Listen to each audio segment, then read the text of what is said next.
special edition show, and we'll have a couple of different hosts and lots of different guests. This is going to be introducing a kickoff to our, really, in my opinion, of course, I could be a little bit biased since I'm one of the brain children of this whole concept, the pulling each other along concept in the book. But this is a kickoff of the book that's coming up. But for us, it's much more than a book; it's a movement. And we want to encourage people to recognize those that help us. So many things that people do for us, and let them know. But we're also highlighting some incredible stories, and some of those people are going to be on today. And some of them are already in the back, in the corners over here. Let me introduce a few people that are already with us, and thanks for showing up. Feel free to chat with us too. If you're in your chat, you can ask questions of any of the folks that are part of the broadcast today. We're going to have several guests, and so thank you for being on. Many people are already listening, so that's really exciting. Anyway, so I've got Dave Stevens looking at his phone. Hey, Dave. Nope, Dave Stevens. There you go. Dave Stevens on his phone. He's our 7-time Emmy Award winner. Played baseball, football, wrestled in high school and college. And I know you can't see it, but he did that all with no legs. An amazing story, amazing person. Yeah, there we go. That helps. He's like a weeble that doesn't wobble or doesn't fall down. So, Dave, say hi to everybody real quick, and we'll go to Todd. Hi to all of those people that are watching or listening. All right, if you got any questions for Dave Stevens, throw those in the chat. Todd, how are you doing, my buddy? Good. I can't spin around like Dave, but I'm here, I'm good, and I'm excited. And just to even the tables, I'm a no-time Emmy Award winner. Well, soon. I'm throwing our other guest up here that came in early, but that's all right. He brings a lot of fun to the table. And Tank, you are where? Tank's in our bottom right. Say hi to everybody, Tank. Hey, everybody. I tried to turn around too, but I fell off the chair. Just don't fall off your motorcycle. I've already done that. You've probably done that more. You have done that more than your share of times. So thank you. Tank is a part of the book. He's got a chapter with a special boy, Austin and Angela Booth. I think you're going to join us, but not until later. And we can tell his story a little bit, but obviously we want you to read some of these stories in the book. And middle low there, this is like the Brady Bunch right now. Middle low, we got Dave Geist, part of the hosts of the Pulling Each Other Along show. Dave, I love showing this picture of you. I just have to do it to these new people. There you go. Whatever it is, there is Dave Clark, who will be joining us later, and Dave Geist. Back in younger days, I call them the Colgate Boys. They co-owned a very famous baseball team called the Indianapolis Clowns. Played for that team. Hank Aaron's original baseball team that he got signed for as a professional athlete, and Dave closed that whole world out. Yes, he did. Dave Clark, and I don't know if were you part of the '88 season? Not '88, no, up through '87. There you go. So you almost closed it out. Almost. And then bottom left, we have some great folks. It's like almost our Southwest Florida for the most part time frame right now. Now top left. Introduce yourselves. We got David and it's Angela, right? Anjali. It's like that's one of those names I'm not used to. So welcome to the show, Anjali and David. They are a duo that does some great things for the Family Initiative and working with children with autism, and not just children. I think all ages, right, David? Yes, sir. Yeah. So Anjali and I co-founded Family Initiative together and work with children, adolescents, young adults on the autism spectrum. Well, why don't you tell us about it? Since you're the last one I introduced, go ahead and give us a little background of how you got involved with Pulling Each Other Along and what you guys do. Yeah. So first of all, thank you guys so much for having us here, and we are thrilled about the book. I think certainly, this moment in time, I think inspirational stories of all kinds, and good news is sorely needed. And so we couldn't be more excited to be part of the project. I know it means a lot to Anjali and I, and it means a lot to a lot of families. So kudos to you guys for no pun intended, pulling this together. There you go. I definitely think it's a really important story to share. Ms. Ann, do you want to talk about FI? Sure. So thank you. We started Family Initiative about 6 years ago now. And really, we are a nonprofit here in Southwest Florida. Like David said, serving children, teens, adolescents, and young adults on the autism spectrum and their families. Really, we started the organization because we saw a gap in our community for support for the entire family.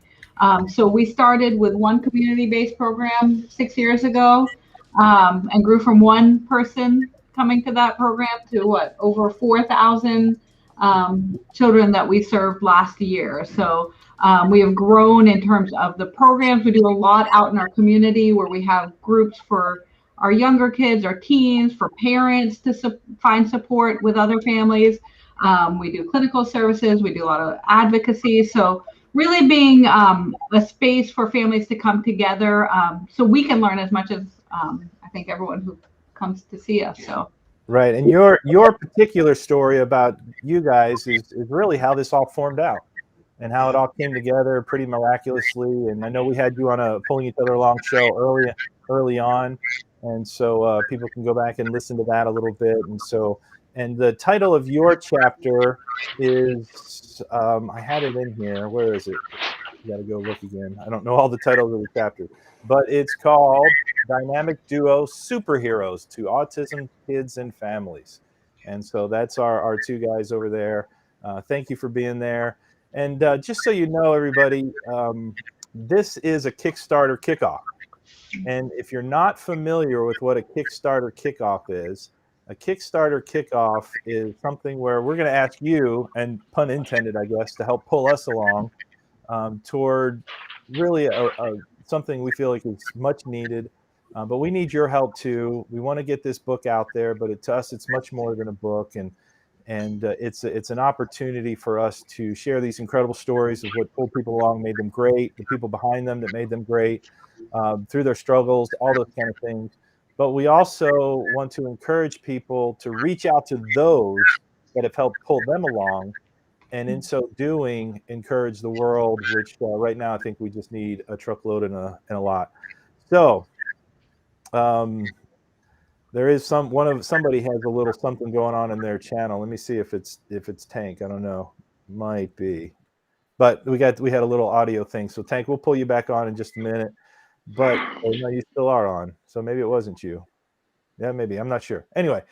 So I have a little video I'm going to share, and I want to share this video because we're going to be asking you a couple of things tonight. One, we want you to go to the Kickstarter, and the Kickstarter is under Pulling Each Other Along, and in the Pulling Each Other Along, you have an opportunity to kind of pre-order some fun stuff, books, hats, shirts like I've got, hats, hoodies, greeting cards, all that kind of stuff to help us get hopefully a whole bunch of funds to launch this movement. And I know we have a goal of 12,000, but quite frankly, we want so much more than that if we can encourage people to help us along. But this next video, the gentleman that does this video was so popular when I was younger because of his heroism, his unique story, his guts, his everything that comes along. If you're not familiar with the Rocky Bleier story, Rocky Bleier agreed to be a part of this book, and he talks about what pulled him along in his very, very unique life as a Pittsburgh Steeler, an NFL star who ran over 1,000 yards. He couldn't be with us tonight, but we're going to do a show with him in the near future, so be looking for that. But Rocky is an amazing man. He's his chapter is just a wonderful chapter. And without further ado, I'm going to give a little announcement because he couldn't be here tonight, because he got called into the NFL Monday Night Football game in Pittsburgh, where he is honoring another veteran. So if you see him out there tonight, that's where Rocky is. But here's his message, or one of the messages of Pulling Each Other Along. Hi, Rocky Bleier. What is pulling each other along? Well, to me, it is a concept or a moment where we not only recognize our own personal achievements, but also take the opportunity to pay it forward and to recognize the person, people, or beliefs that hold us along to our own relative greatness. A pulling each other along moment may be as small as, well, bringing a wagon to school to give a ride to a classmate who walks with crutches. or coach, parent, or friend that drives you to your very best. Often these moments do not get recognized, but the impact can be extraordinary. I encourage you to visit the Pulling Each Other Along Kickstarter page to offer your support of this life-altering movement. Thank you. And thank you, Rocky Blyer, for doing that for us. And it was a real honor. He was one of the first people that I reached out to.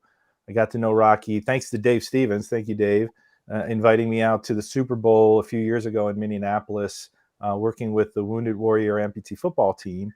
And as fate would have it, I met Rocky at dinner the night before, and then the press table that Dave Stevens and I were on was the same press table as Rocky Blyer. And basically, when he wasn't doing interviews and going off and doing all his stuff, we basically sat there and chatted for several hours, just telling stories. And I got to know him and reached out to him. And his immediate response, he called me the morning I called him. He called me that morning. He said, "Doug, I want to do it. Let's do it." He's been a huge part of just connecting us. And if you're not familiar, he was also very instrumental in getting us to Terry Bradshaw.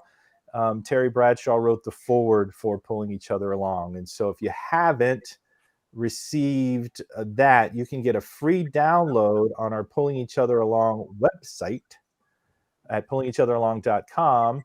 And it's a great read. It's very fun. It's very inspiring read from Terry Bradshaw.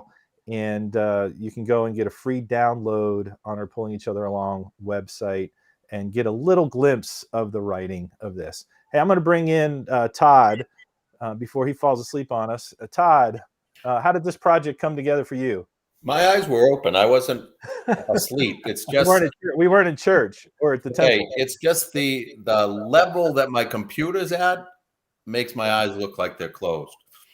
But the project was I've written number of books, all dealing with people with differing abilities. And I had in the back of my head somewhere the dream to do a Chicken Soup for the Soul type book, a compilation book of incredible stories, and didn't know how to put it together, even though I know that the world has thousands and thousands of these stories. One of the first people I reached out to, just by luck or circumstance, was this guy I was connected to on LinkedIn but had never met, and that was Doug Cornfield. And I knew Doug's and Dave's story, reached out to Doug and said, "This is what I'm trying to do. Would you like to submit a chapter in the story? In the book?" And so Doug and I put our heads together, and Doug presented an idea to me that took the book in a little bit different direction. And we became business partners who had never met each other. And I don't want to say I handed over the reins to Doug in the story. In the book. And so what you got going there? It's not me. There's somebody has a repeat going on Facebook or something. There we go. Okay, I lost my train of thought, so I'm going to start all over again. No, don't do that to us. So I reached out to Doug, and we combined forces and brought the book to life. Instead of just being a nameless book that had a concept, it became Pulling Each Other Along. We reached out to many of our connections who had incredible stories and mixed it all together, and it's become an absolutely incredible book. And like you said, Doug, it's more than a book, it's a movement. It's a movement to fix some of the things that are broken in the world today, to spread kindness, to spread the gestures that the book is based on. And that's not only your relative greatness, but who pulled you along to that relative greatness. Right. Somebody's asking me for the link for this podcast. So I'm texting it to them while we're speaking. Okay, I can keep talking. No, that's good. So it's people like Dave Stevens, who we have, and Dave Clark, and then 29 people not named Dave. It's Rick Hoyt. Is that true? I think Yeah, so. Because we have David Brown right here. So Oh my goodness! Oh, It's yeah. it's Dave and 28 other people. There you It go. drops off after the first 3 Daves, so you just read the Dave's parts, right? Yeah. So we got too many Daves. Very good. Well, let's introduce Dave Stevens real quick. Dave, we got to know each other. Somebody sent me an article on Facebook, or I don't know what it was, on something, and they said, "Oh, you need to reach out to this guy," and so I did, and we met shortly after that. And he might be sorry, but now we do sports camps together for kids with all sorts of disabilities, and he does an incredible job with that with us. And Dave, give a little introduction to your incredible story as well. Well, I mean, most people watching know it's just born without legs, put up for adoption, raised by a World War II veteran and a housewife who were really poor. We moved around a lot, but I decided I was going to turn my disability into my ability and started playing able-bodied sports, which led me to, be on a TV show called That's Incredible, and it led to a TV job and working in Minnesota and playing college football and then playing minor league baseball with Darryl Strawberry and Jack Morris, despite not having legs. And that propelled me to get to ESPN in 1995. This month will be 26 years that I have been here on my prison sentence here in Connecticut. But I'm a father of 3, motivational speaker, now a professor at Quinnipiac University, where I've started a program called Ability Media. And thanks to Disability Dream and Do for really giving me a huge part of my legacy and allowing me to help showcase Dave's story and my story, and letting those kids be the focus of some of those stories, like Lil, a child who is blind, who we're up for an award. Hopefully the results come out this week. I was talking to our friends up in Hudson Valley. We're waiting hopefully by Thursday or so for the answer of that. So I've lived a blessed life. I'm so glad that people throw around that term diversity, and it doesn't mean what it meant anymore. It seems to mean more of a color. So we have to worry about inclusion, which is what we're really trying to focus on this book, is showing inclusion and teaching empathy instead of sympathy. And with the love of Todd Sivan and what he's doing, and pairing with Doug, it's just great to get my chapter in there of Darryl Strawberry and I. Just a crazy obscure story that most people have never heard of a superstar trying to make his way back up, and a guy living a dream, and our paths crossing. And for more, you'll have to read the book.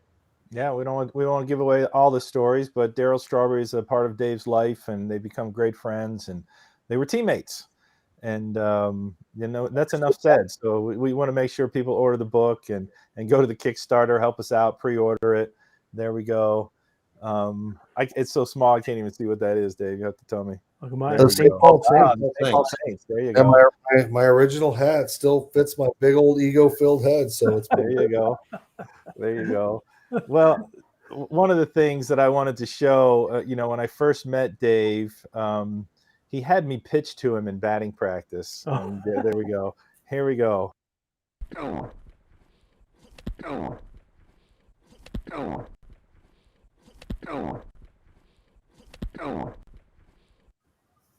I'm not sure that gets old for us, Dave. You've done how many more camps with me since then? But you haven't let me pitch to you yet. Oh, no, that ain't happening for a while. Thanks to our good friend Nino for capturing that footage that I can never live down. Yeah. But if anybody hasn't seen Dave in the batting cage, there's some videos. I don't know if it's on your website, Dave Stevens Speaks, or if it's on YouTube, but the dude can hit. The dude can hit. I have all 4 limbs, and hitting was not my forte. Dave rakes it. Yes. Now somebody asked a big long question here a minute ago, Todd, and I might let you answer that. This is on Yeah, I see it. Facebook. I'm looking at Kirsten's. Maybe that's the question. Yes. How many stories are in your book, and are you still adding chapters, or is the book complete and Kickstarter is helping publish?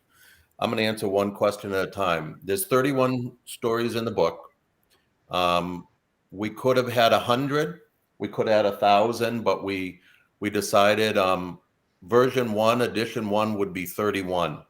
And we hope that we have enough success with this book to have additional versions, because there's no shortage of stories, of course. We're not adding chapters right now. The book is at the printer, and in a perfect world would have been out by now, but living in the COVID world, everything in the world is backed up. So printing is backed up, publishing is back up. We'll have the book in hand the day we have the book in hand. There you go. And I mentioned to somebody today, we're going to under-promise and over-deliver. So as soon as the book is available, we'll start shipping them. And the Kickstarter, what is the Kickstarter for? It's not really for publishing. It's for publishing more books. The publishing is paid for. And the goal of the book is not really to make money per se, though money is part of the byproduct. But the real mission behind the book is to spread kindness, to spread these 31 stories far and wide. If we publish 10,000 books, it's 10,000 times this 31 stories is going to get out there. If we publish 100,000, 1,000,000, and yes, I'm exaggerating or fantasizing a little, but this is what the world needs right now. And the further and wider we can get the message of kindness to spread, the better the world is going to be at this point. So that's really the goal behind Kickstarter, is increase the mass rather than increase our pocketbook. Very, very well said. And I'm going to bring on another guest because she was actually scheduled to be on at this time. And that's Amanda Clue. Amanda, can you hear us? Amanda. Hey, you're on. Very good. We can hear you. I'm not sure the internet connection is great, but we could hear you there for a second. So welcome, Amanda. And I'm going to put you on the hot seat if your internet's going to work here a little bit for us. Hot seat now. So what is the title of your book? I think you have one of the easier titles to remember. I do. I am Angel Duck. And why are you Angel Duck? I am Angel Duck because I have cerebral palsy, and one of my first teaching experiences, a little 5-year-old who was in the class that I was teaching asked me why it is that I walk like a duck. And so that opened my heart and my mind and my teaching experience to sharing with those kids and their families what cerebral palsy is, who I am, and who I am because of it.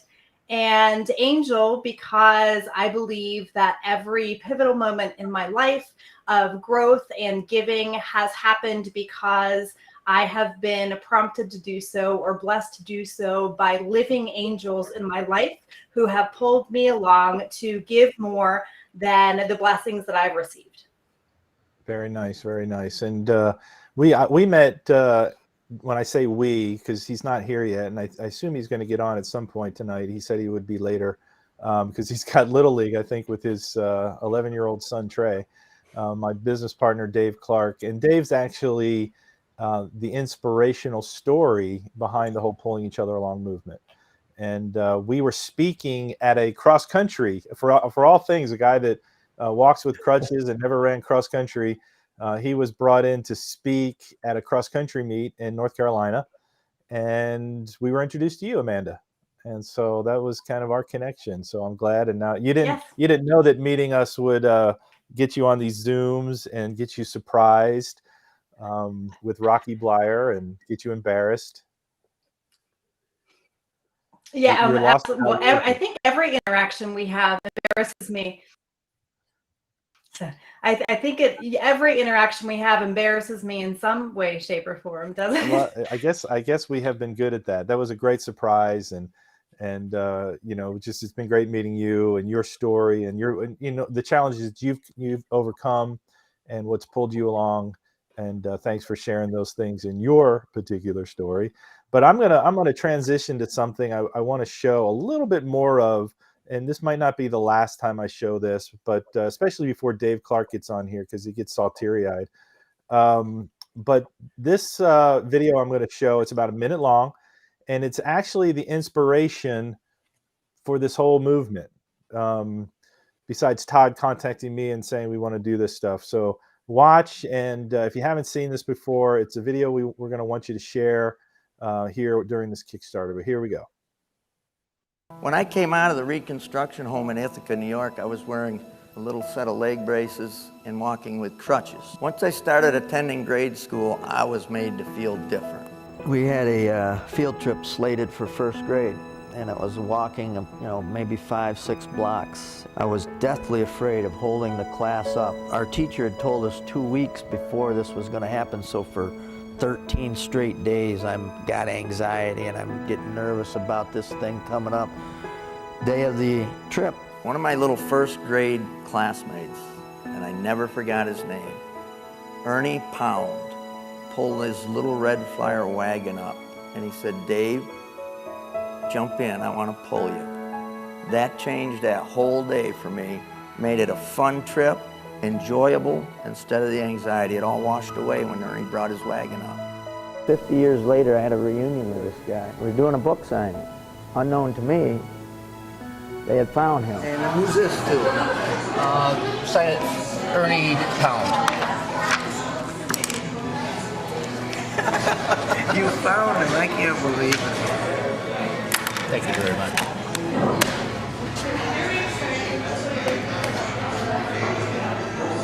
Still gets me, because 50 years later, that guy didn't know what he did for me, but he does now.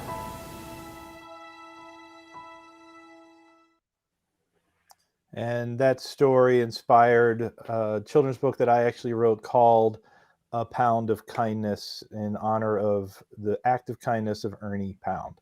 And I don't know who out there, that was the first time they've ever seen that video.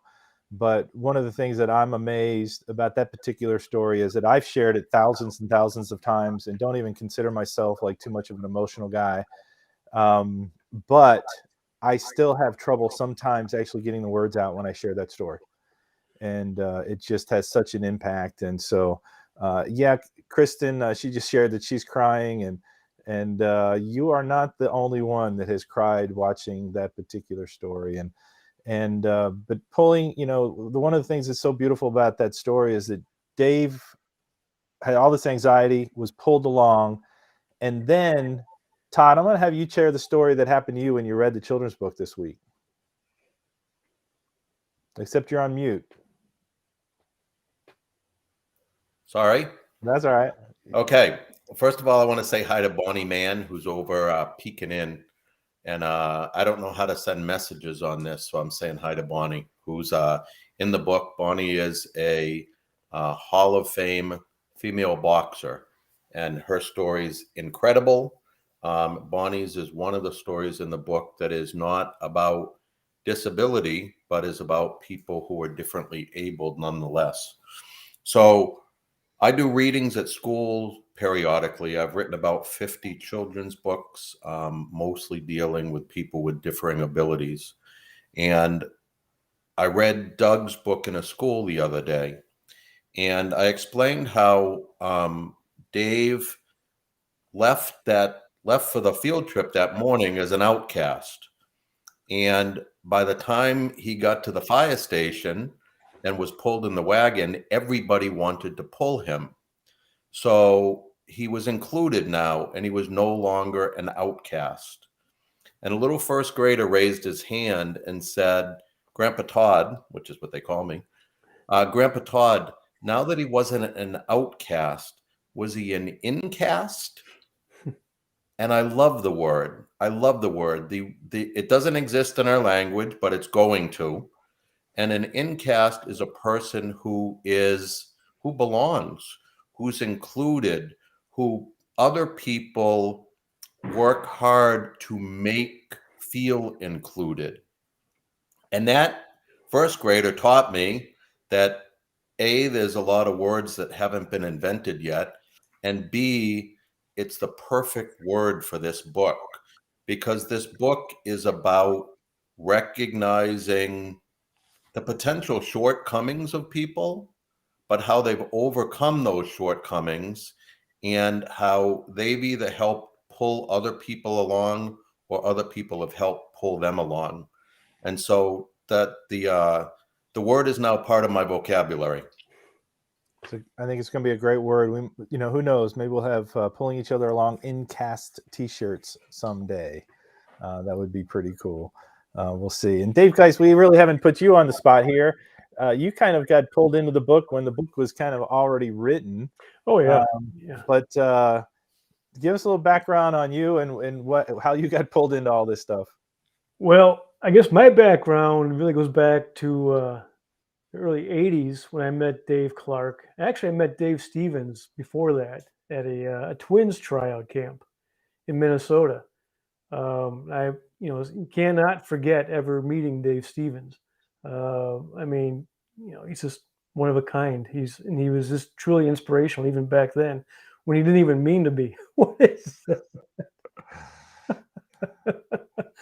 The force is with you, Dave. Yeah. And then after that, I did meet Dave Clark back in the early 80s at his baseball camp down in Florida, and ended up being a teammate of Dave's and eventually a co-owner as well.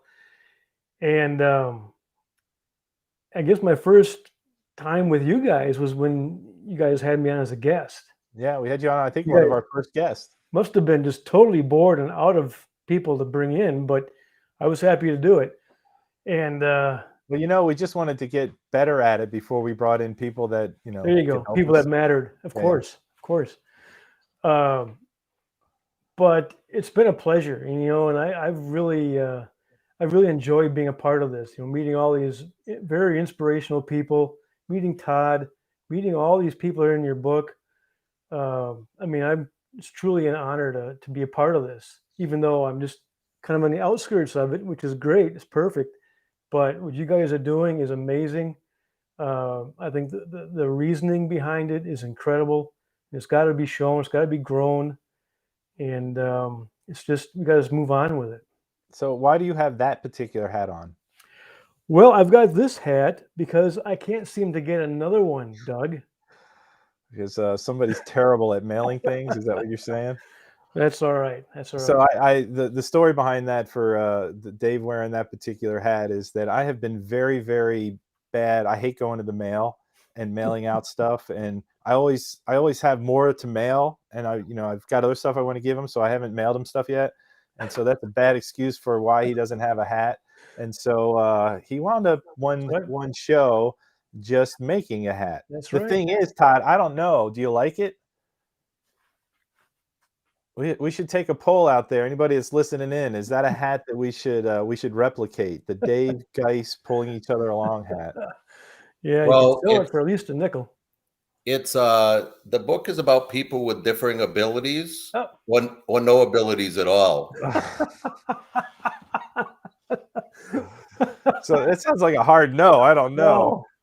Wow. No, it's possible that Dave Geis has two left hands. Yeah, that could be. Well, I can't even do stick figure, so it's like a work of art for me. Anyway, Dave, the other David, I want to bring you into the hot seat again. Just tell us another story of some of the great things that you're doing with the Family Initiative. Hey, so the thing to us, Doug, that I would say that I obviously love the theme of the pulling each other along, and I know for Anjali and I, it's funny because we're actually tonight going back and forth with a bunch of our parents that we work with, and to be candid, I think for whatever we've done, our moms and dads are been exceptional and have led the way for us, and I've been a source of strength. I think a vision to have any of what we do possible. And so I'm grateful for all them. I know some of them are watching tonight on Facebook. And so, the gratitude we have. The one thing that Paul said, Doug, I just want to say real quick, that piece about kindness. Yeah. you know, I just can't say enough about that. And I know for a lot of the kids that we work with on a daily basis, you know, the struggles that they have at school, you know, with their the other kids around them and the folks they engage with, and you know, on a daily basis.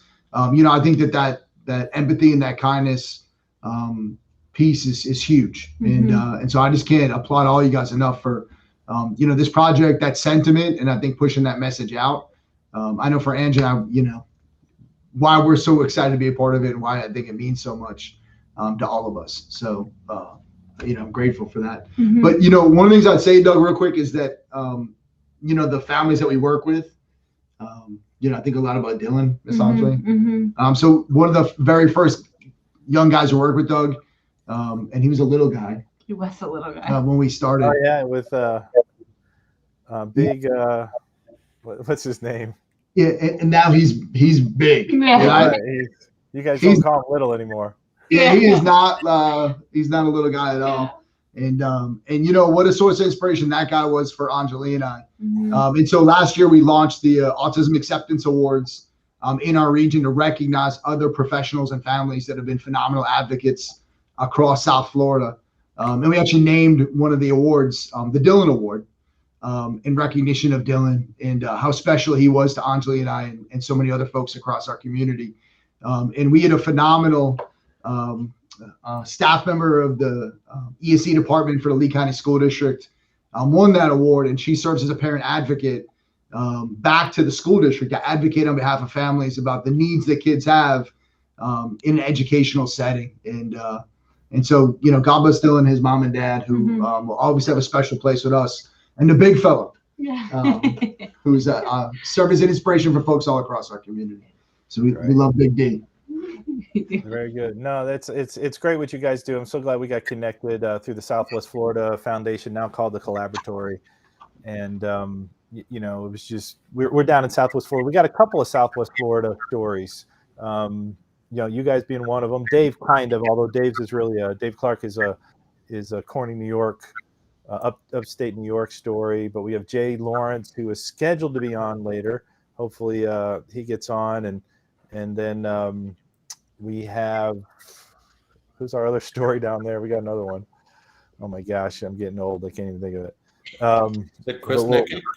What's that? Well, Chris Nicky's in Florida. He's not in Southwest Florida, but we have you, Dave, and Jay. So there's three of them. Yeah, so it's the three.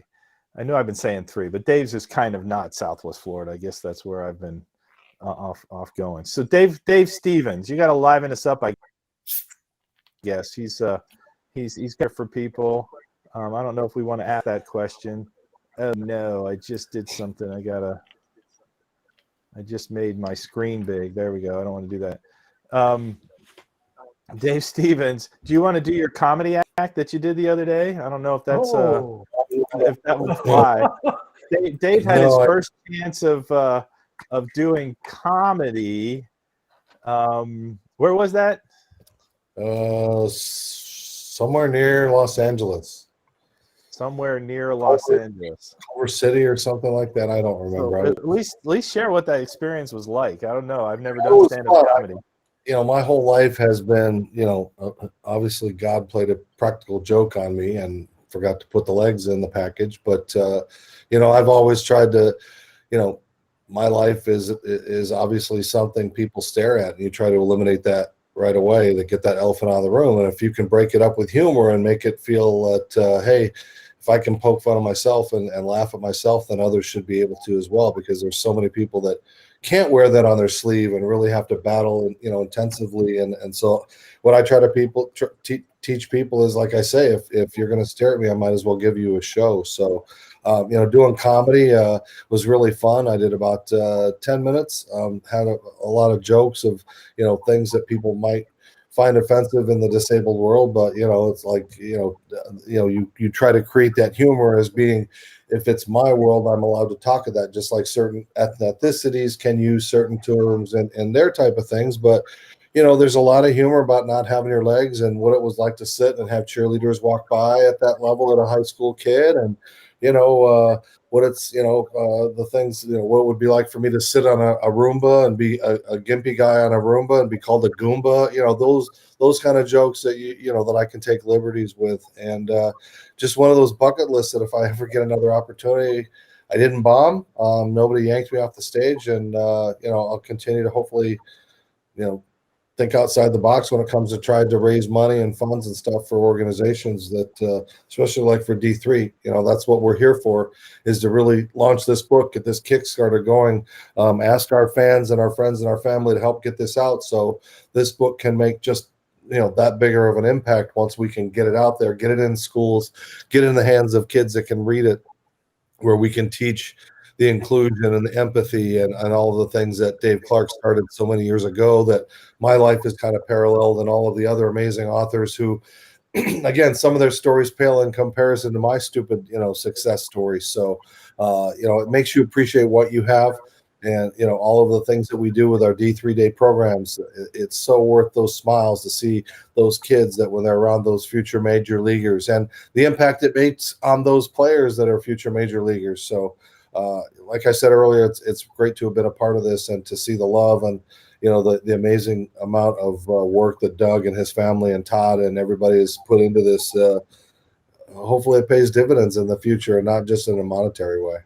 Right, because people don't realize how much cost, even though we have never charged for one of our sports camps, and many of the other writers that are part of this book also have causes that are part of their life.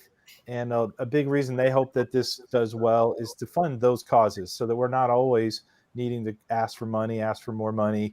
And so with us, we never, and I say never because it's still never, and I don't like to use that word often, but in this case, it has been never before.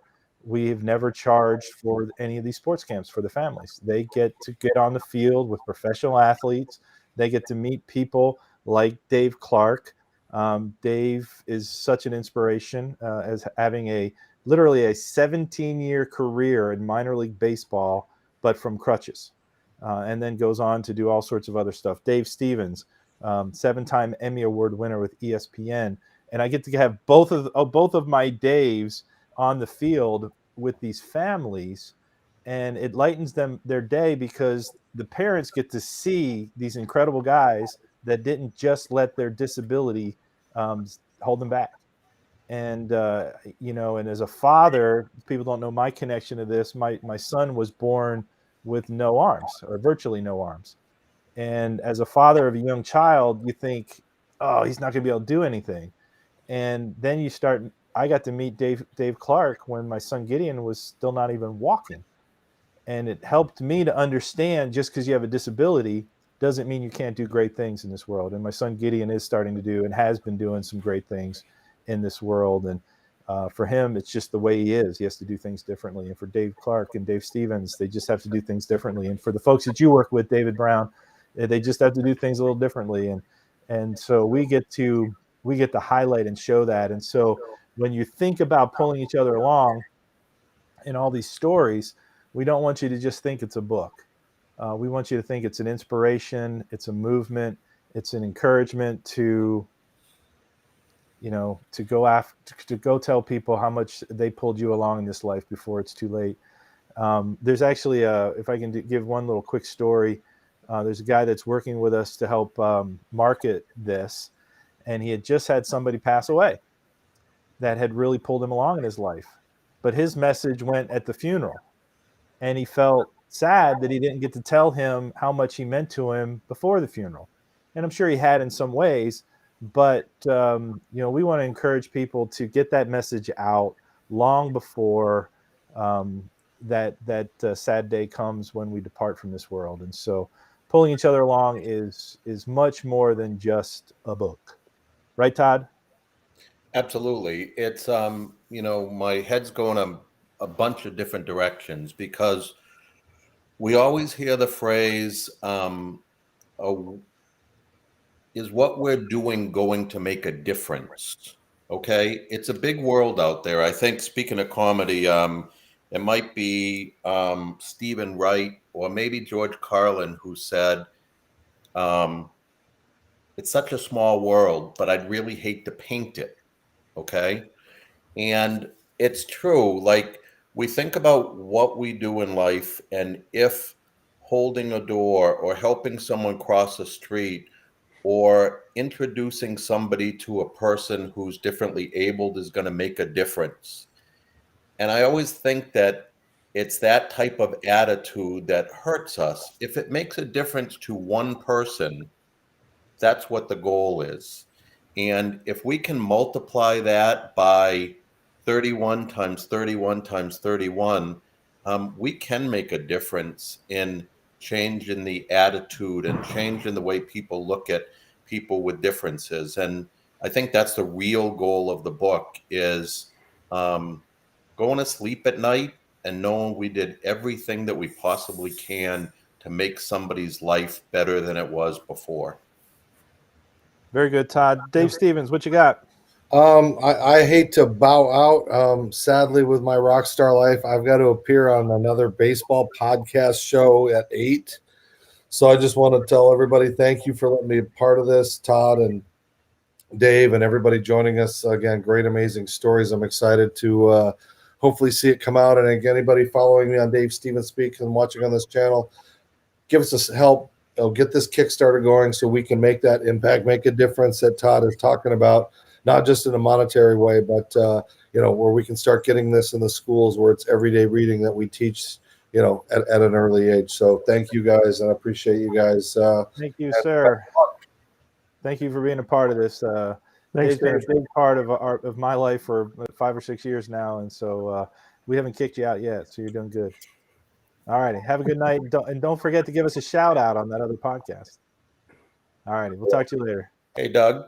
Yes, sir. I know this isn't about money. However, Kickstarter starts tomorrow, though we may have leaked it out a little bit tonight. Yeah, we might have leaked it out already a little bit. Yeah. And I don't want to use the word goal because there's minimum goals, there's stretch goals, and then there's like, really, wouldn't it be freaking awesome goals? That's correct. The only thing that's posted up there is the minimum goal. And within 3 hours, we're at about 16% of goal, 2,000 out of 12,000. So yeah, we just broke 2,000. That's I didn't expect that. I literally put it live today, just thinking, oh, let's just test it just to make sure it's working and all those kind of things. And I have 80 to 90, I don't know, hundreds of people that I'm going to send out links to that have already said they want to be a part of this. And I haven't sent them those links yet. They don't have my link. And so, but it's like, don't delay. Go to pullingeachotheralong.com, get a perk, get a hat, there's some extras. Todd, I don't know, this is new from the last time I did a Kickstarter, but there's some extras where you can buy like my Pound of Kindness book, or you can get a hat or a t-shirt.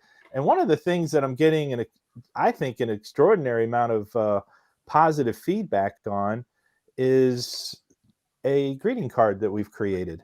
And the whole concept behind the greeting card is that you can get some of these greeting cards. It's going to say in the outside of the card, the front, it's just going to say, thank you, you pulled me along. It's very simple. But in the middle, it's going to say, thank you for pulling me along. You've been an incredible source of encouragement during my life, and I just wanted you to know. And it's got a little picture of the wagon of Ernie pulling Dave from the children's book. And those cards can only be right now received through the Kickstarter. And you can get those. And our encouragement is to not delay and to send those people that meant something to you in your life, and to take that 3 seconds to sign a card to them. There's some extra room if you still know how to write longhand. And some of us don't know how to write longhand anymore. It's a really sad situation. I had to relearn how to do my signature when I was signing the children's books. But go ahead and get those old skills out. Write somebody a note. Tell them how much you appreciate them. And this is just a wonderful way. And then if you have some extra funds, grab an extra book. And when those come in, send them the book as well. We would really appreciate it, and share all those things that go along with the pulling each other along concepts. Hey, Doug.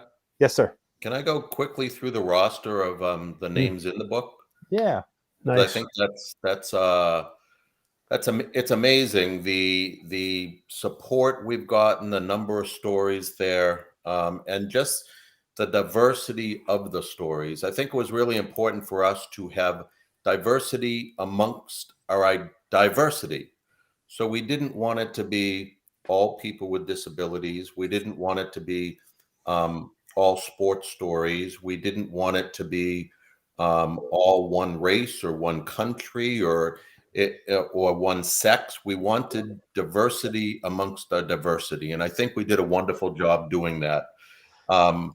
There's not as many short, fat Jewish guys in it as I'd like to see, but I'm in it, so that's okay. All right.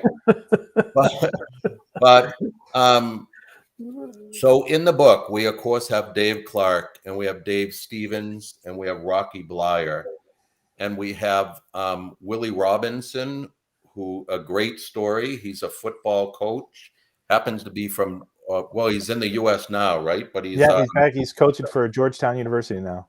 We have Michael Smith, who is a decorated military man. His chapter is called "Suddenly Left-Handed," in which because he became a above the elbow amputee, and he's the only above the elbow amputee still in the military. Although he just retired. Okay, cool. Good for him. We have Zappos Adaptive Clothing Line, a great chapter. Zappos acknowledges the fact that disability is the largest minority group in the world, and many companies don't take care of these people with adaptive clothing. And so both they and Runway of Dreams have been huge factors in the adaptive clothing industry. Challenged Athletes Foundations. Chris Nickick, who is the first person with Down syndrome to ever complete an Ironman. And on and on and on, because I could do the whole show just naming who's in it. Amanda Clue is in it. Bonnie Mann is in it. Baxter Humby, who is a one-armed martial art champion. Right. So it's just it's a who's who. Well, two of our champions just got on the screen, and I'm gonna. Dave, do you guys want to hang out, or you guys want Dave Brown? Do you guys want to hang out, or you guys need to get going? I want to be respectful of your time. John's crazy socks, Kirsten. Exactly. Dave Brown, do you guys want to hang in there, or room? Yeah. Full? Somebody. Oh, I got to get rid of some people because I'm gonna get out because my wife wants me to hang with her. Oh, really? Well, come back in if you can, because I need you. Okay. But if she needs you, then that's good. So no, I've got to pull some people. Nice husband. I'm going to say goodbye to Dave Brown and Family Initiative. We have some people trying to get into the show that can't, so I gotta let them in. Thank you guys for joining us, and if you have any questions, just feel free to get with me anytime. All right, sir. So somebody's trying to get in, so here we go. Who was that? Bonnie Mann's in, and I've got somebody I'm going to introduce. Tony, be ready. I'm going to introduce you in a minute. Tony is one of our Pulling Each Other Along award winners, and I'm gonna introduce him in just a minute. But I've got two people that have come in. I'm just trying to think. Tank, let me. Doug, you can. I can jump out if you need me to. And that was Amanda. Amanda, yeah. Actually, Emily, I'm gonna have to let Emily go because Tim Walsh is trying to get in. Yep. And there we go, Emily, and Tim's trying to get in. Doug, send me backstage for a little bit. No, that won't help. I can't. It's okay. The backstage. Right. Oh, good. So if you can stay, I want you to stay. And I'm going to get rid of this, and hopefully Tim can get in now. Tim, I hope you're listening. Go ahead and try again. But I've got a couple of people to backstage it. Amanda, I'm going to go ahead and say goodbye to you as well because you're frozen. So we're going to say goodbye to Amanda, and now we got three of us, and we're going to bring in a whole new team, and hopefully Tim gets in there. I just heard him beep. Yeah. So we got a whole new crew to introduce everybody to. All right. So thank you guys for listening in. We got some more folks, some craziness, some strength and power. Oh yeah. Somebody that has a whole lot of fun all the time. So there we go. I'm gonna John. let me introduce you to. Let's start with right below me is John and Mark, father and son of Crazy Socks. Why don't you guys say hi to the Pulling Each Other Along crowd? Thank you guys for joining us. Love what you guys do. You guys have so much fun. John, what kind of fun do you have? It's so much fun. You want to introduce us? Yeah, Dad. Introduce us. I'm John. You're my partner, my dad, Mark. We are John Crazy Socks. What's our mission? Spreading happiness. And we are so excited to be part of the Pulling Each Other Along book. In fact, I've already been to the Kickstarter site, and we got ourselves a great package. It's really wonderful. Wow, thank you guys for doing that. I really appreciate you guys doing that because you know, we need so much help, and but there's some good stuff on there. I had some Rocky Blyer packages, and I put 3 of them out there, and 2 of them were gone in like the first half hour. There you go. I don't got know. some bucks on there, John. Shame on us. No, we talked about that, and we can still do that. We got plenty of time to possibly make that a perk, make a John's Crazy Socks perk. You know, but we wanted to get it kicked off before I got growing too crazy with all the different things that we could do. But we could put a package, put a winter up if somebody had enough that John would come to your house and shovel your driveway. Oh, yes. That'd be great. I'm pretty good. I can play stuck with you. I can play stuck with me, and I go knock a door and hand out socks. I hand out socks. I can be Santa Claus. Well, maybe we'll talk about that, Mark. We'll do a John's Crazy Socks perk, and for XYZ amount of funds, John will come to your house, have lunch or breakfast or dinner, and well, if you have snow, I don't know. Do you rake leaves too? Have you seen him dance, Doug? That's what. Should we just get him to dance? He's Oh a my big goodness. dancer, right? I am. So what do we do every Tuesday? Right? What's our mission? Our mission is spreading happiness. And one way we do that is every Tuesday. What do you do? Every Tuesday, I host a dance party. He hosts an online dance party, which is great fun. Online dance party. You guys get to all dance together? John dances, and sometimes he gets 100 people dancing online with him. And my daddy did with me. I'm the DJ, right? And you DJ and I'll dance. We had a good example yesterday of pulling each other along. Yeah, yesterday was the New York City Marathon, and my eldest son, your older brother, Patrick, ran the marathon to honor John and raise money for the Special Olympics, which was a very cool thing to see, right? Yes, I'm so happy. I asked him, though, the New York Post had an article of celebrities running the marathon, and they didn't list him. Uh-oh. Really? But he told me because he and the Murdochs are still at odds. Is it because he's a Mets fan, John? Are you a Met fan? Oh yeah, I just let you know. I am a Mets fan and a Mets fan and Jets fan, and I learned how to be suffer. He knows how to suffer. Very good. Well, I don't know if you guys have met. I'm going to introduce somebody else that likes to have a lot of fun, and that is Mr. Tim Walsh. Are you ready, Tim? Hey, guys. So tell us a little bit about yourself and how you got involved with this craziness. Oh, my goodness. I am a toy and game designer and a writer. So I work in the toy industry, make the movies too. And, I came to this project by Dave Clark because I played baseball in a former life many moons ago, and Dave was my coach. And shortly after that, of course, I met Doug, and we started just this lifelong journey of Dave does, as you all know, D3 camps that I've had the blessing of volunteering and helping out at, and it's just really an inspiration. Dave's been an inspiration to me since I met him, 30 some years ago, 35 years goodness. And we've stayed friends. So when Dave and asked me to talk to Doug about this book, I was like, oh, well, what's it about? And then when I heard the concept, I thought, oh, this is great. And ended up writing a chapter about another friend of mine, John Spinello, who invented the game Operation. So it's not all about sports in this particular book. We actually have, I think Tim, first off, Tim to me is a way better writer than I am. And he just did it's funny, Tim, and you weren't being cocky at all, so don't take this at all. But when I asked him if he had started writing his book, he goes, "No, I haven't yet, but it's going to be great." In his chapter, and he goes, he hadn't started yet, but he knew it was going to be great. And did he over deliver or what, Todd? It's wonderful.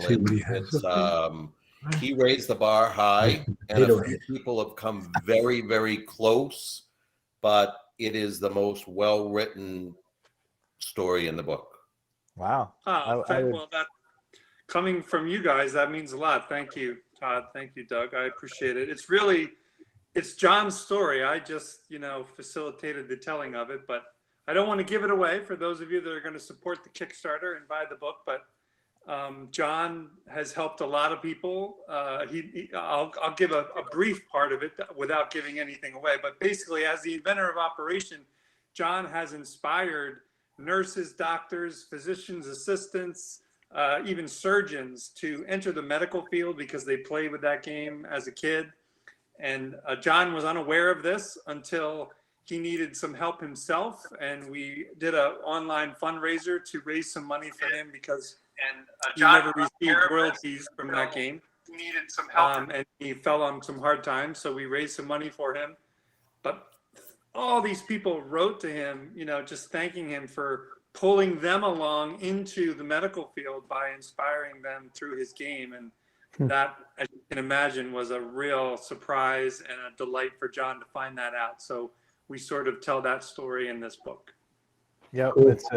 There's so many connections that you made. And so titling that just Pull was a wonderful thing, was really, really apropos. And so we're getting some more folks that are going to be a part of the book, but I want to introduce somebody that's already in, and she's going to tell you better get the book or else, right, Bonnie Man? That's right, or else. Or else. I think that's what that's what I said today to a group of people. I did had a speaking engagement at Elmira College today, and then afterwards went to Elmira College has, for the first time, a wrestling team, and they have men's and women's. And so they're the first ones in upstate New York to have a women's team. Wow. And so I went over and watched their practice, and let's just say everything spilled over because I talked so much about pulling each other along and the book and the Kickstarter and what was going to happen that they wanted to talk more even after their practice. So I met with the whole team and spent about 40 minutes with them. And then after that, I had a group of 4 and we continued to talk some more. I said, well, I have to go now. I'm supposed to be somewhere to get online, but it was great because I used Ava Page's, your video, Doug, that you showed us a couple of weeks or a week and a half ago, I guess. Yeah. And, let's just say more than one person did not have a dry eye in that house today after part of the story I shared. And I read just a little bit of my story.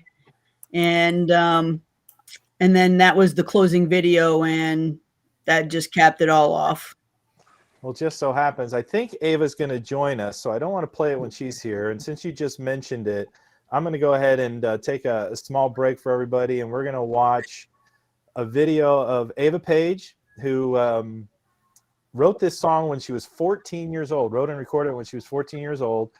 And she's part of the book. She's an up-and-coming star in country music and writing and performing.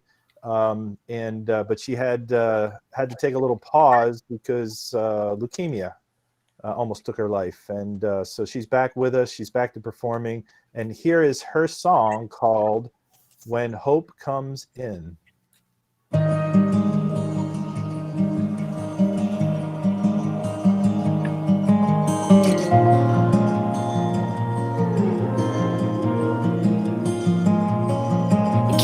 figure out just where you're going. The road you're on feels like a dead end.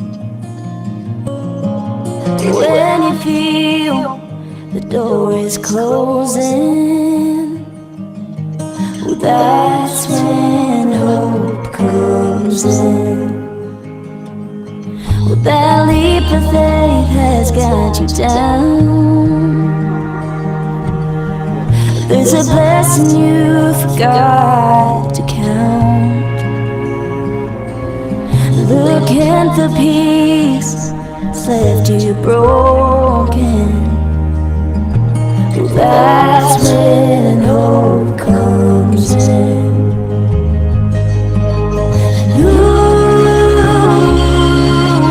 Life can change when you least expect it to. It's amazing what a twist that they can do. You're never through, no matter how much you've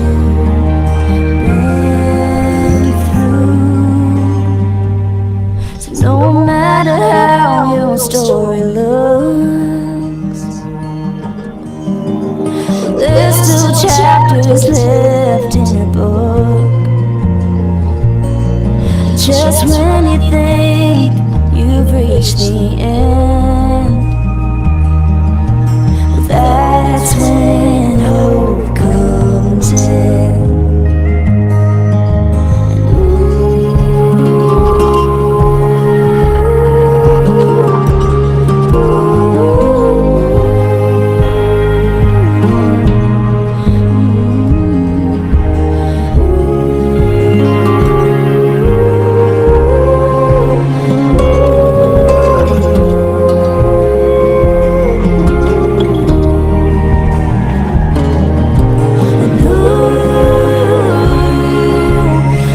Can change when you least expect it to. It's amazing what a twist that they can do. You're never through, no matter how much you've been through. So trust whatever you believe. There's a reason why you dream your dreams. You're just in time, like a long lost friend. That's when hope comes in. Yeah, that's when hope comes in.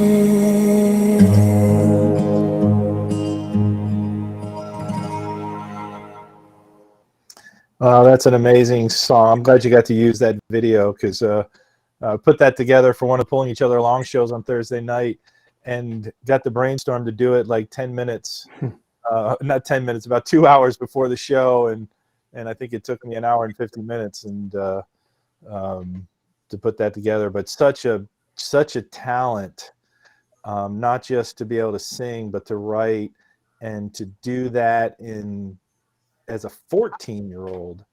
And then now to go through cancer, and she talks about her the people that pulled her along in Nashville, and so thank you for being able to share that, Bonnie.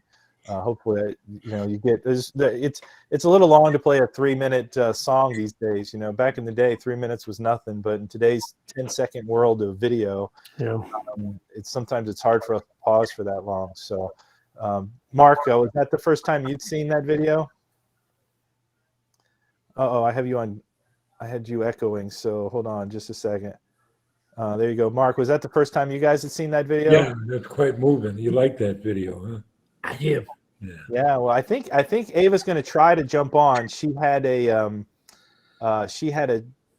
songwriting session, and she was going to try to jump on. So when I see her, we'll grab her in, and I got somebody else to bring in. I'm going to see if it. Wow, I've never done that many before. Let me pull. Yeah, we've never had that many people on before. But Dave, I'm gonna pull you off just for a second. Hi, Lauren. How are you? Have you met any of these guys? We got Lauren Lieberman coming in. She does some great things. She's a part of the book. How'd you get involved with this, Lauren? Well, you called me and I did. invited me to the book, and I just thought it just sounded like such a wonderful project. And I think so many people in our lives don't get recognized for all the support they give us. And I was in 100%, and I've been meeting the most amazing people along the way, and I just feel like this is just such a blessing to be part of the book. Now, you just had something big happen, right? Getting some exposure of the sports camps that you do with, is it HBO? Yeah, we were on HBO Real Sports a few weeks ago, and I can show some of that tonight as well. And it's really heartwarming to see. They did a follow-up actually, because the kids were interviewed in 2015, and they did a wonderful story then, and then they followed up with some of the same kids this time. Right. That's crazy. And so did they get to see some real kind of, I don't know, improvement? Because we've seen that with our camps, with our disability camps. We've gotten to see them through the years. Dave Brown was talking about that just a little bit ago. And, literally some children, you think, oh, how are they going to do anything? And then years later, they're like, wow, they're doing incredible things. So it's really cool to see all that. But thank you for being a part of the book, the exposure of it, and just sharing your story. You primarily tell them what you primarily do as far as the folks with the limitations that you work with. Yeah, sure. Well, I'm a professor at SUNY Brockport in adapted physical education. And what I do as part of my job is I run a sports camp for children who are blind and visually impaired called Camp Abilities. Started that camp at Brockport in 1996. And now this is our 27th summer of having camp, our 25th summer face-to-face. And we are really fortunate to have such a really strong following and families supportive of us, and then kids that come year after year. And now we have camps all over the world, Camp Abilities programs all over the world. And I've been fortunate enough to go to many of them. And I just came back in August. I was in Kenya, and we keep going now. Now people are starting to do face-to-face again, and we're starting to take off with a lot more camps this summer. And I'll talk a little bit more about that later when we talk about the links and like where to find more information. Yep, very nice. Well, you can go ahead and share, at least your main website. Even though this is the kickoff for the Pulling Each Other Along show, we want to kick off what you're doing as well. Oh yeah, sure. So our website is campabilities.org, and on that website you will see the HBO Real Sports video on there. And then the one, if anybody's interested in finding the newest one, they can email me at lieberman@brockport.edu. And Kirsten Olson Calhoun asked, are there any Camp Abilities in New York? We have 5 Camp Abilities in New York. There you go. Almost anywhere a child lives, hopefully there's a camp within a few hours of them.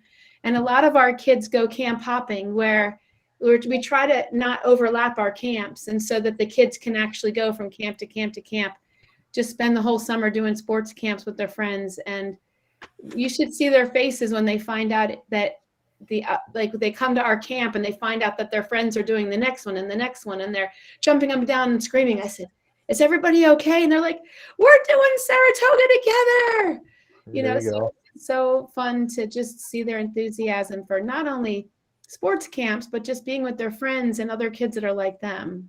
Right. Well, that's great. There's somebody I've been wanting to pull in here, and the Angela's. We're going to get to Angela and Tank here in just a minute, but I have a Todd. I'm going to put you on the sideline just a little bit because we got people trying to get into the booth, so I've got to get people moving in and out. But I wanted to introduce Tony. Tony, I'm going to put you on the hot seat really, really quick. Thanks for joining us. Hi. Tony had a unfortunate accident many, many years ago. And just real quick, tell us about your story. But Tony was a Pulling Each Other Along award winner way back in the day. And so he's down in Southwest Florida as well. You got the Pulling Each Other Along award at the Hammond Stadium. But quickly tell us your story and and then we got to move on and get some other folks onto the program. Okay, well, in 2010, I was abducted by a fellow coworker that I had worked at a hotel with. He was the night auditor, and I was the concierge. And he handcuffed me, shackled me, gagged me at gunpoint. I ran, and he shot me twice in the back, and I'm now paralyzed. I saved myself from a torture chamber that he had set up in a adjoining hotel, and so since then I've been just helping other people like myself. Right, and that's why you got nominated for the Pulling Each Other Along Award for the help you've been giving to folks in spite of a very tragic, just like Laura Shagnon, who I think will be on later, amazing poet, was able to forgive, all those kind of things. And I just wanted to introduce you. Thank you, for being a part of this, and thank you for sharing and putting this on your Facebook, all those kind of things, and being a part of the Pulling Each Other Along. But I'm going to have to say goodbye because I've got to get some other folks onto the screen that are trying to get in. Thank you, Tony. And let's go. Somebody else was trying to get in. And I want to bring in Angela and Tank. We should just go to big boxes, I think. It'll look like a big Zoom class. I'm going to bring Todd back in because I don't like not having Todd and Dave Geis in here as well.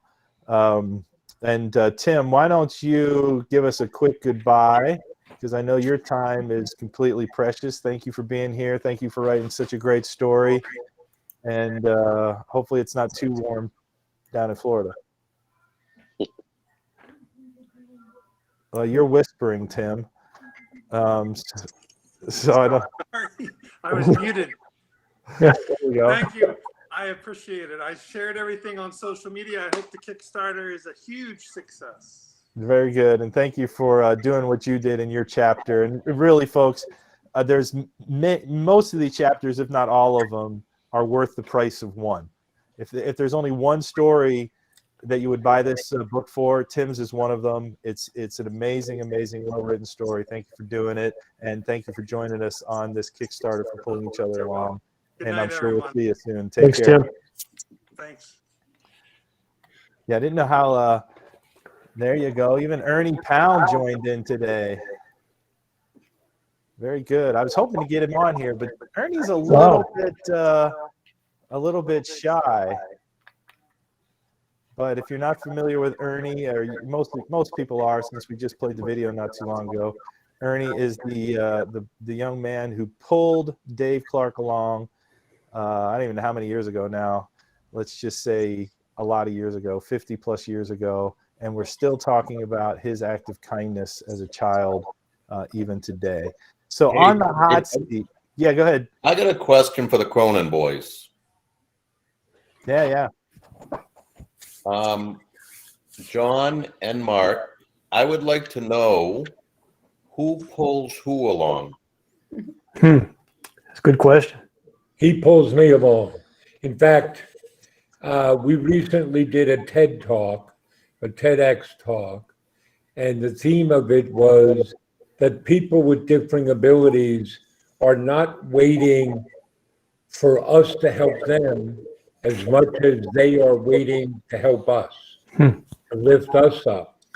And in that TED Talk, I shared some some deeply personal issues with our family that John helped lift us out of.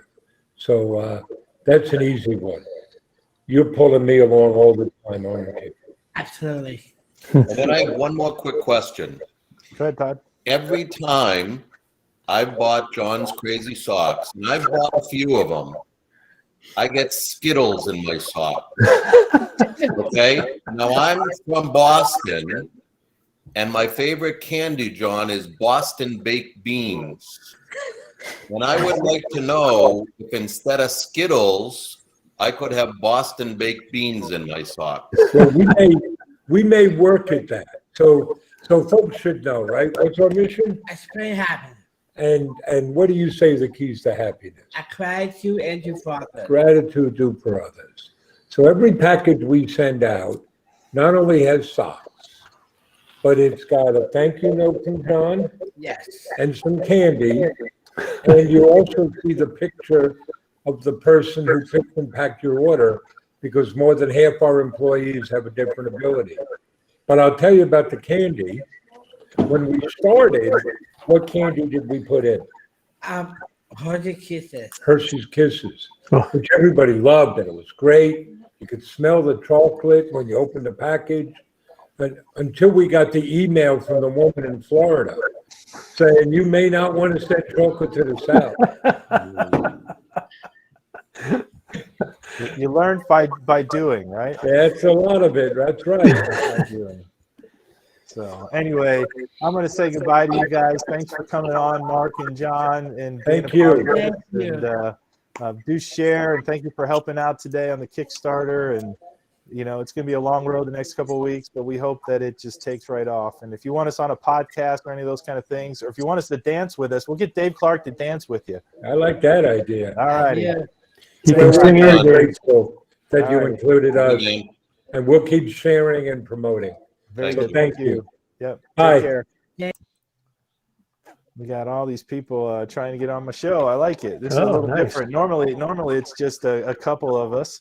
I want to put on the hot seat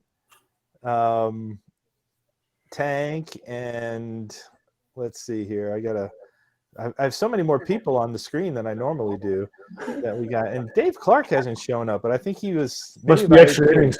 Must be extra innings with the Little League going on. Tank. Two more people would be like the Brady Bunch. Well, something like that.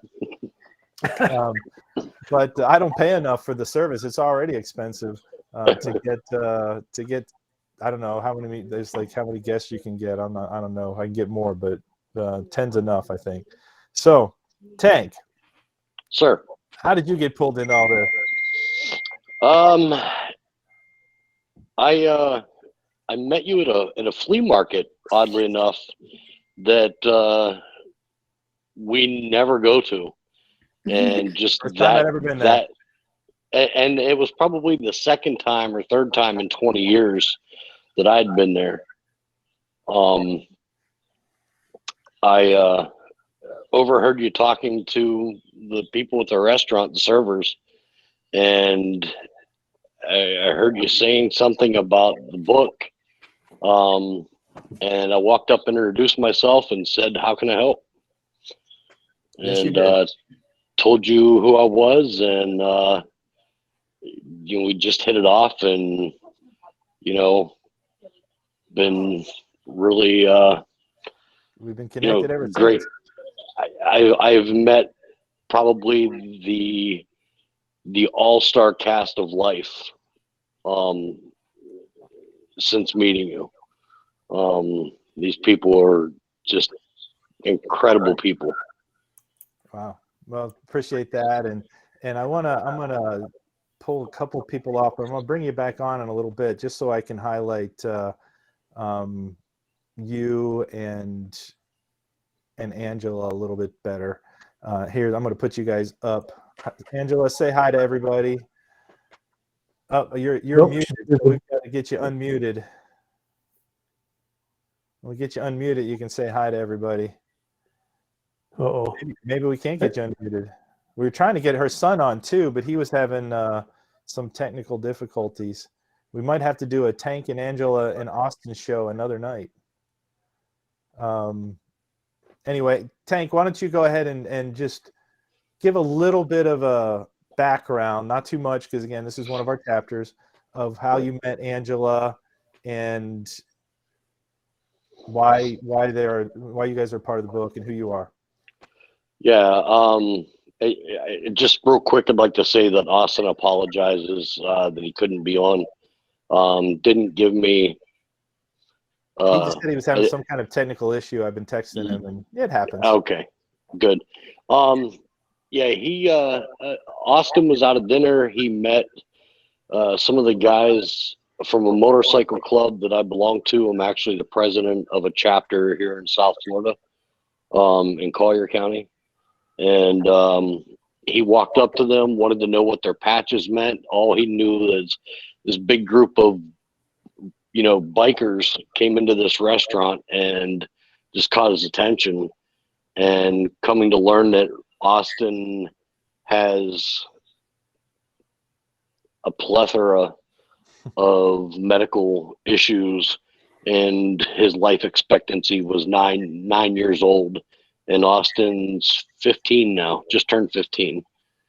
And, he still has issues. He still has days, but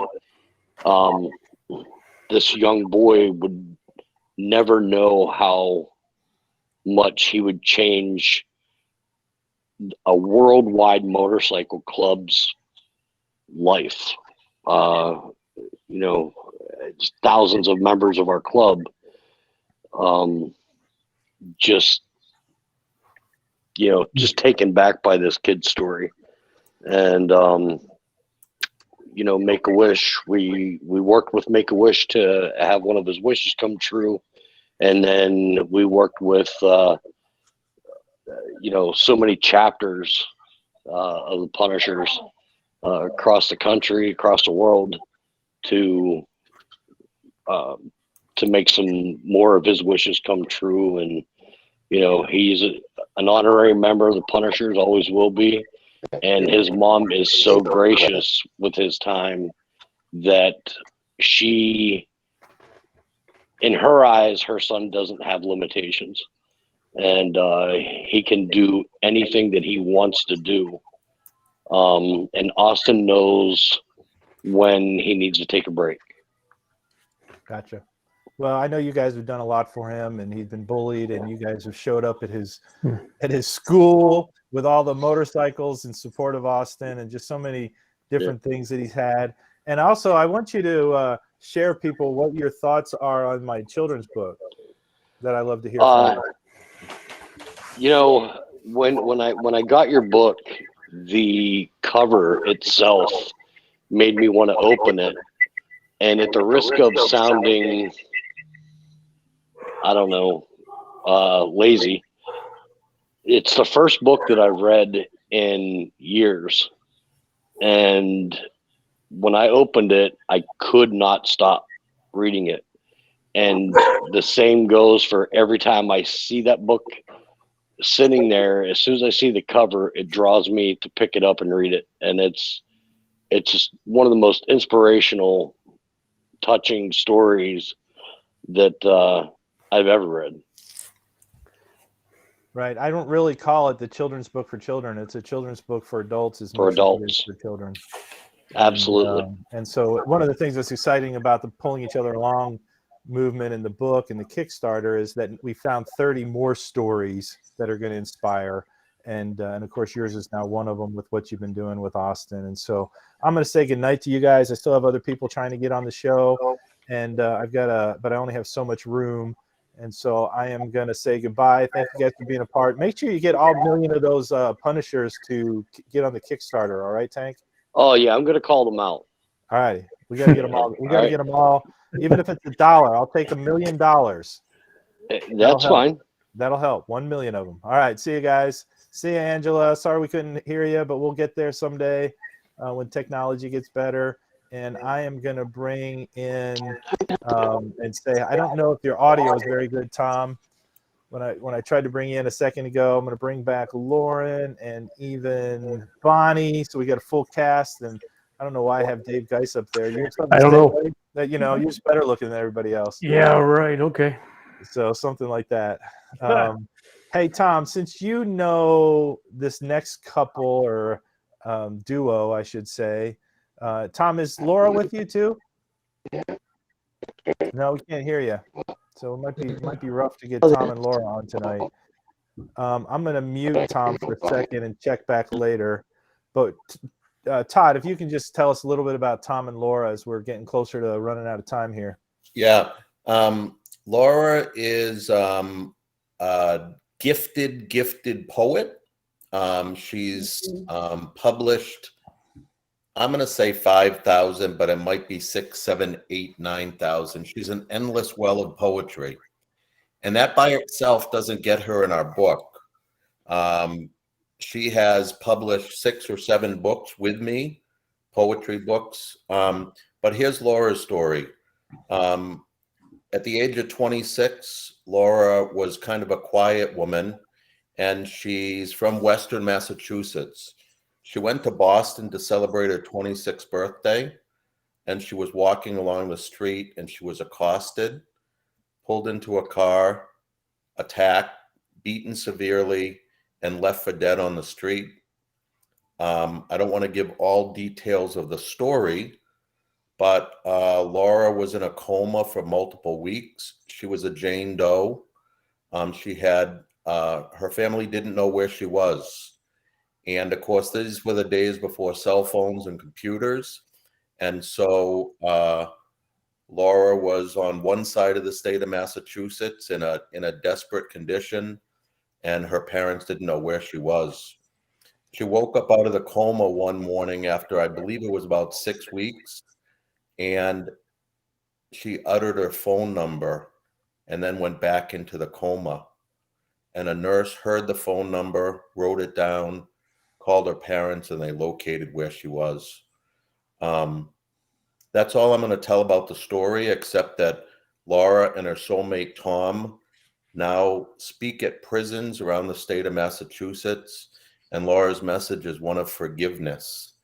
And I don't know about anybody here. It's awful hard in my mind to forgive after such a horrible act, but Laura let it go, and she lives a very, very productive and fruitful life and helps pull other people along through her story. And there she is. Let me pull Laura up just for a second. I know Beautiful their audio lady. isn't working. Just give us a wave or something if you can, Laura. Thank you for being a part of this. I'll check in to see if your audio is working a little bit better. Tom, is the audio on again? Can you No, hear us? there's still very, very choppy audio. So we'll have to try again with you guys. But thanks for joining us. You really do want to hear Laura's poetry, and her story is again another amazing story of the Pulling Each Other Along book. And Bonnie, did you see that last comment? I did, and Hank, you can't have my hair. This is all I've got. I have to keep what I have, especially as I'm getting older now. I'm afraid if I keep cutting it this short, I'm not, which I don't mind, but one day it's not going to grow back. I'm not going to be lucky for the rest of my life. Right. Works for Tyson, Bonnie. Well, I'm also I'm not like Mike. Well, you're kind of like Mike. You're more like Mike than any of us. Well, that's probably true. True. A little bit. Right. Well, we have somebody that we can bring into the show finally. Why don't you just show up 2 hours late? Finally got off the Little League field. And now he's advertising ESPN. It was Nike the other day. Now it's what, you're with ESPN now? Yeah, I just got done with a Little League interview for ESPN. Yeah. How'd that go? Did you give a shout out to Pulling Each Other Along? I did. Hi, everybody. Coach. Good to see everybody. Coach. We got Lauren on right now with us, Bonnie Mann. We've had a whole crew of different people that have shown up. Tom and Laura were just on, but his audio wasn't working. And so I pulled him off, but we shared their story just a little bit, introduced them. Tim was on. You missed Tim. Tank was on. Who else was on today? Help me out, Todd. Wow. Is Baxter coming on? No, he texted me. He's doing some film shooting right now, and he was trying to get away. And who's Baxter? Baxter. If you guys aren't familiar with Baxter, his story is a one-armed, 4-time world champion Muay Thai kickboxer with one arm, and he's been doing many acting. He actually does these zombie movies where he dresses up as zombies. He was Spider-Man in Spider-Man 3 when he got to punch through Sandman. All sorts of interesting things with his life of losing his arm during a complication at birth. But again, not letting that stop him. I think he's been a Paralympic track athlete as well. And we talk about these stories like Dave Clark, Dave Stevens, but they're not all sports stories. We have singers, songwriters, we have game developers, and so we have all diversity of different things that are part of the pulling each other along story. And that really wasn't, I mean, obviously we wanted to be diverse, but we really just started picking stories that we liked, and then they're all just different stories and different people, and so it was kind of naturally inclusive and naturally diverse, not really a forced diverse. Would you agree with that, Todd? Absolutely. It's like a box of Crayola crayons, really, but it's based on diversity. We have sports stories and non. We have disability and non. We have males. We have females. We have people from Germany, Canada, all over the world. So it's organic. It became diverse through very organic. Right. I know Laura, you're wanting to try to show a video, but I think I'd have to have that here. You can't share a screen with this particular thing, but if you've got a video to send me, we can get that on another show and highlight that. Is that from the HBO? Yes. Yeah. So that would be good, but I'd have to have it here on my side to have that. Yes, Dave Geist, Dave Clark is in the house. Yes, it's an amazing thing. He's in the house. I want to share a story too, if I may interrupt. Yeah, go ahead.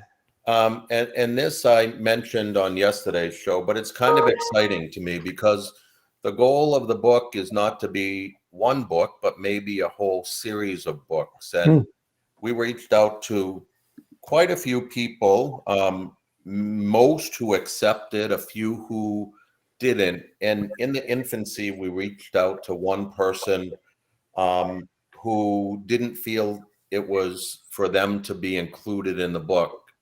And then just the other night, after they saw how this came together, they reached out to me and said they're sorry that they didn't accept an invitation to be in the book.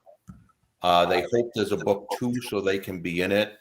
And what can they do now to help spread the message that we're trying to get across? So, it's there's a waiting line, and that's very exciting, but still in the nature of that person or these people, the goal is not about their story as much as sharing the message of inclusion, the message of kindness. And so that's really exciting. That's what we're trying to build. And I think we'll run out of breaths before we ever run out of stories to fill the pages of these books. Right. Well, I hope so. And, and obviously with the folks that are still listening, just share, let people know, obviously help us out with the Kickstarter.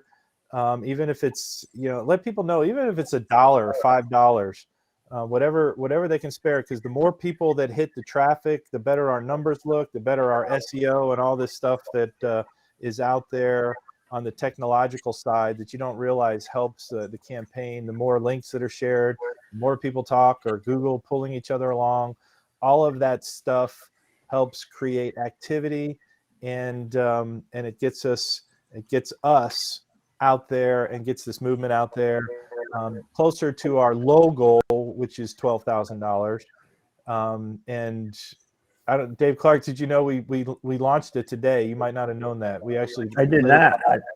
Okay. So we're already over 2,000, and I haven't even shared my links yet. I thought we were launching tomorrow. Well, we are, but we did a soft launch today because I wanted to test the technology. And you might have leaked it out a little bit to a few friends of mine too. You might have leaked it out a little bit. There we go. Sorry. But we had three of the Rocky Blyer packages, and only one's left, and that was $650. That was $650. So 2 of those have already gotten snagged. So we might have to create a couple more Rocky Blyer or something like that perks. Bonnie, if you have a perk with a golden glove or something, there you go. I can. I actually have make that happen. I have a Muhammad Ali, Joe Frazier Super Fight 3 glove, golden glove from Everlast, but I don't know if I could ever part with it. I can donate it to a Campability shirt. There you go. We can do that. So we'll have to figure out some other perks that are going to get people truly going on. I have an idea too. That hat, yeah, Yeah. Dave, you know, there was a couple of people that said they wanted your hat, so I'm not sure that's a loser. There we go. I would Keep drop coming, Dave. 500. I'd drop $500 to see Dave Clark in the ring with Bonnie Man. Oh, we'll do it. Done. No, wait, do they actually have to be boxing, or She didn't just say in she the has ring? to hit him. Well, that's true, Todd. You said in the ring. You didn't Yeah, say we'll we had do to it. do anything. That's a perk. I'm going to put the Todd Sivan perk up there. And No, $100. I can't be in the ring with her because Bonnie said she'd never hit a girl. Oh, Well, I've hit plenty in my career, so Okay, got it. Yeah, well, Dave Clark, could he use his crutches, Bonnie? sure. I have a real tight, defensive There you side, so I'm not worried about crutches. go. Dave Clark, you've never been in a fight before, have you? Never. no. Never have. He Never actually have. used to try to break him up. It's all hearsay. Yes, it's Yeah. all hearsay. He's been on the bottom of piles though, when they're all the baseball team is Yeah, piling but it wasn't up. my fault. Of course not. It was the He just umpire's fell fault. into the bottom. The man who promotes kindness. It was all kindness that you were promoting. You're protecting. I your was team. trying from the bottom of the pile. Yeah, from the bottom of the pile when you couldn't breathe. So, is there any more questions from the people that are still listening to us? Thanks for continuing to listen. Bonnie, is there anything else you'd like to say? Because I know we didn't get a huge chance to have you speak, and Lauren will get you a chance as well.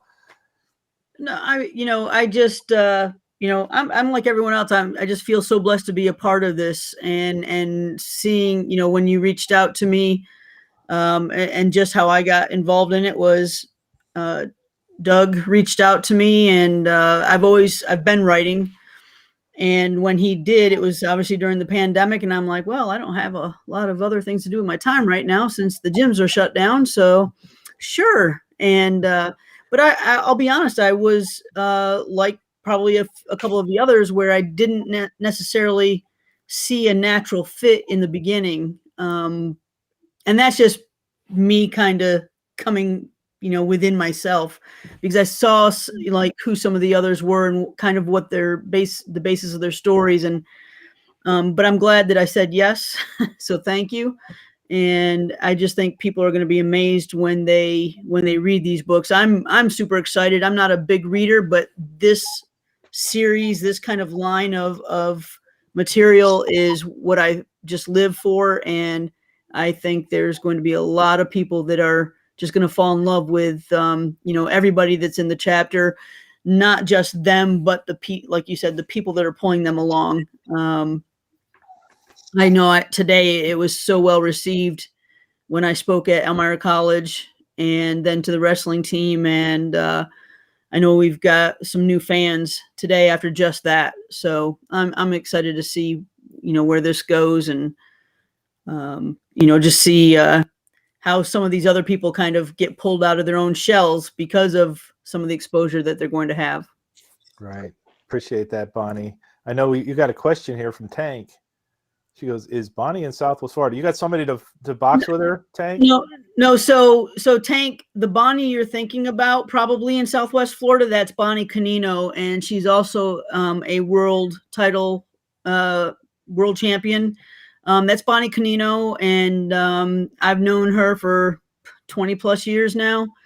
But everyone gets us confused, except for she's got real blonde hair. Mine obviously is not blonde anywhere. And oh, come on, Tank. Come on, Tank. That would be a good fundraiser right there. I can fly down and we can have the whole Punishers, and we could really raise some money and put it to good use. Tank, make it happen. Make it happen, Tank. Bonnie, you paying $500 to see that one? Hey, we'll raise whatever we can raise. That's what we're here for, is to raise that money and get it to good use, not only for the book, and like you said, get it into the hands of kids and schools and wherever it lands. Absolutely. Yeah. My hope is that when people are watching this and we share these restreams, that they'll really think about the impact this can have on a lot of lives. And, like you said, $1, $5, $10, it's all going to add up. Yes, and every little bit counts. I think that's where, to me, I'd be happier if 1 million people did $1 than 10 do 100,000. I mean, we'll take either, but I don't know if I got my math right. I think I did. So yeah. So but we'll take. I'd rather have 1 million people know about this than 10.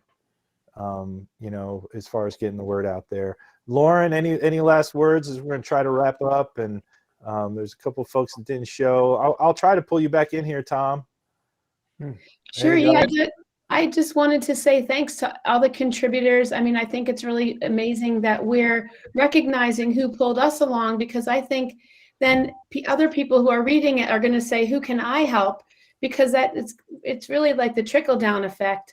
And the more people that recognize that they can make a difference in someone else's lives, I just think the world's going to be a better place. And it starts with our book.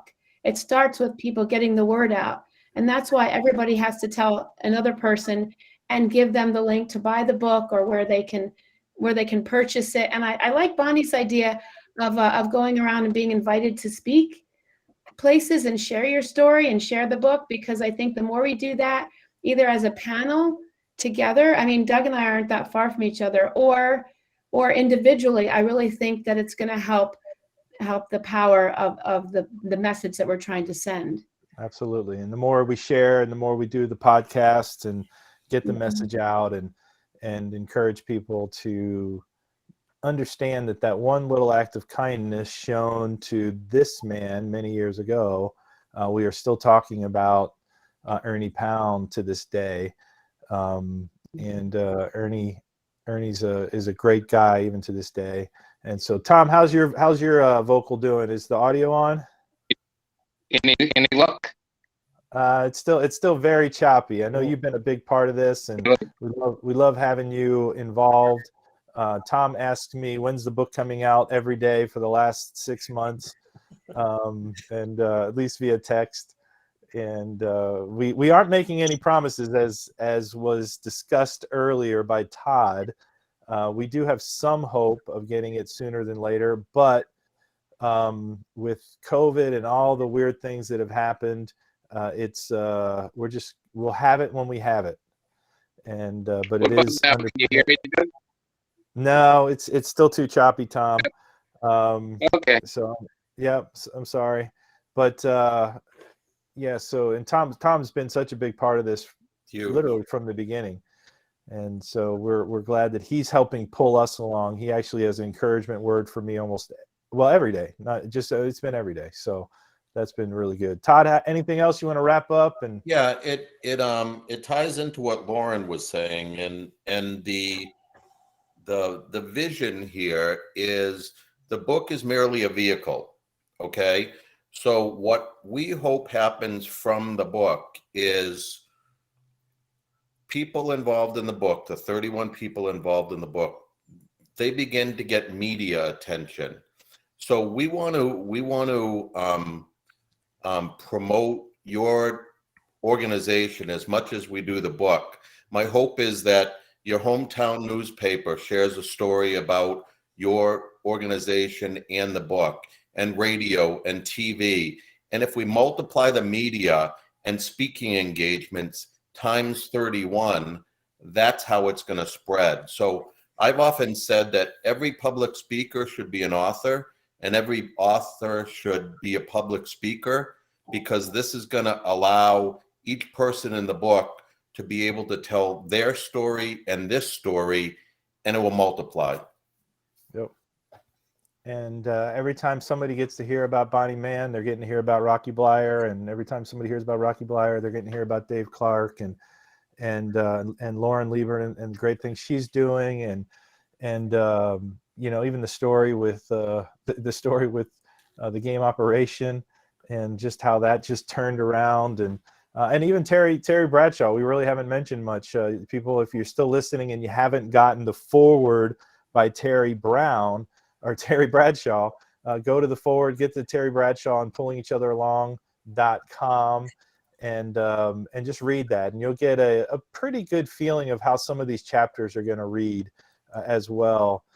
Just they're fun, they're inspiring, and Todd, you did a lot of the writing, and I did some of it, and everybody contributed, and we, just it was pulling a whole lot of people together to make this happen over a pretty long period of time. So I'm glad that we have a good team, and now it's time to hopefully get people to help us. I can't believe the Kickstarter is already at 2,000. 2,400, man. 2,400. So there you go. So pretty amazing. Keep it up, Tank. Get to all those Punishers out there in the world. Tom, all those people that you told me that are going to buy the book and want the book, get them out there. And the bigger this is, the easier it's going to be for all of us to sell our own copies as well. And Bonnie, I know you've got a lot of people. I hope to do some book signings since you're so close here with me. We'll do those together. And Courtney Runyon, we just had a show with her. You can go back and watch that show. And we'll be having some other shows tonight as well. So thank you, Tank. Thanks for all of you guys that competed. Let's all say goodbye. I don't know. I don't have any bumper music to say goodbye to. So Dave, you can hum. Do the whistle thing that you used to do. Oh yeah, there you go. Game. You always used to whistle. I got video of Dave whistling, blowing in and out. Take me out to the ball game. Whatever you want there to go, man. Why don't you take us out with a whistle? I can't whistle anymore. You can't whistle anymore. There we go. We better end it soon. Say goodbye, everybody. Thanks for pulling us along. Don't forget to do the Kickstarter, and we'll and check out the other shows that we have coming up soon. Thanks.